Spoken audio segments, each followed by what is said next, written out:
Hey there, ladies and gentlemen. It's me, Dr. Donna. Welcome to week 13 of 10. Last week, I read The Milkshake Moment. Here's what I have for you. Ladies and gentlemen, this was a good book. I do recommend it. Now, what is the Milkshake Moment? Well, the author started the book by having a very intense travel day.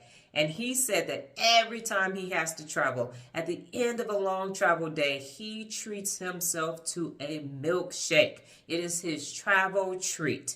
And in this instance, he went to a hotel. He finally made it to his room. He called room service, and he saw that there wasn't a milkshake on the menu. And he said, "I would like to have a milkshake." And the person looked on the screen and said, "We don't have milkshakes." And so he said, "Well, let me ask you this. Do you have vanilla ice cream?"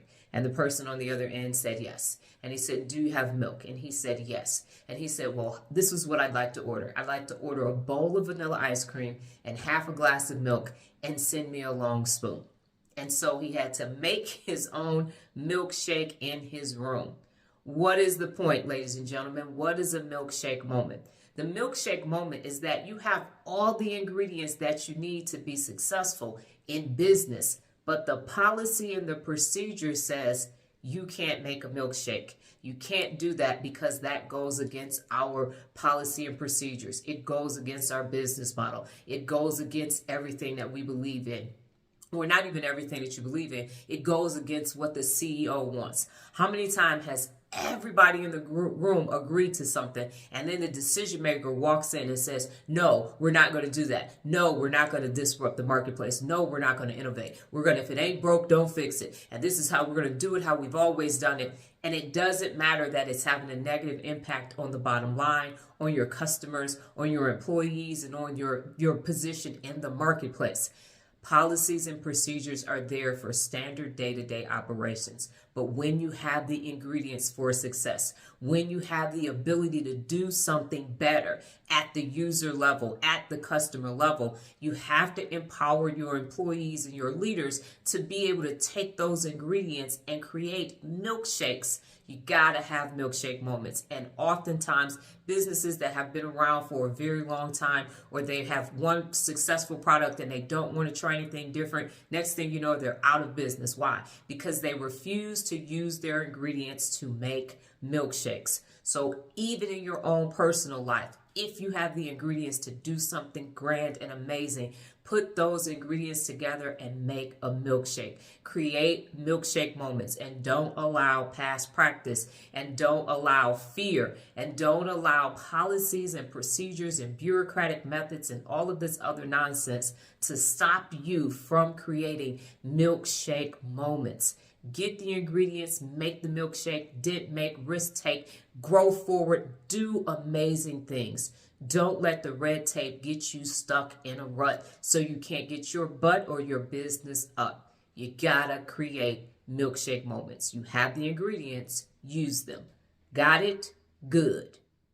Last week's next cycle, I have been working on German for a long time in Duolingo now, well, at least the last year. I took German when I was in high school, and I still haven't become fluent in it. And I've been asking myself, what is holding me back? Why can't I become fluent in this foreign language?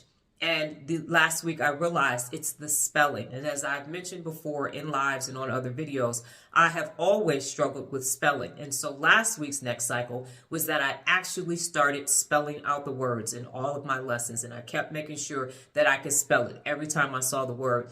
And it has been helping immensely. And I really believe that this is what's going to help me to start to master German. And then I'll be able, once I have the foundation for German and become fluent in it, then I can move on to other languages. But you couldn't have told me that it was the spelling. I thought it was the sentence structure and everything else. It literally was making sure that I knew how to spell the words, because then if I had a whole complete sentence, and I could, use association and figure out everything else and then say, okay, I know what this means. But it actually does matter. I went back to elementary school. We used to have spelling tests every week, and that's how I started to learn better and read better and become more fluent in English. And so I need to go back to the fundamentals. It's not really that fun, but it is necessary in order for me to be able to become fluent in German. So it was a great next cycle, and I am looking forward to becoming fluent in German. So I should be able to sprechen Sie Deutsch sehr gut. This week's book, Honorable. Well, that's my time, ladies and gentlemen. But before I get out of here, just remember the tenacity of 10. Let the next cycle begin. Adios.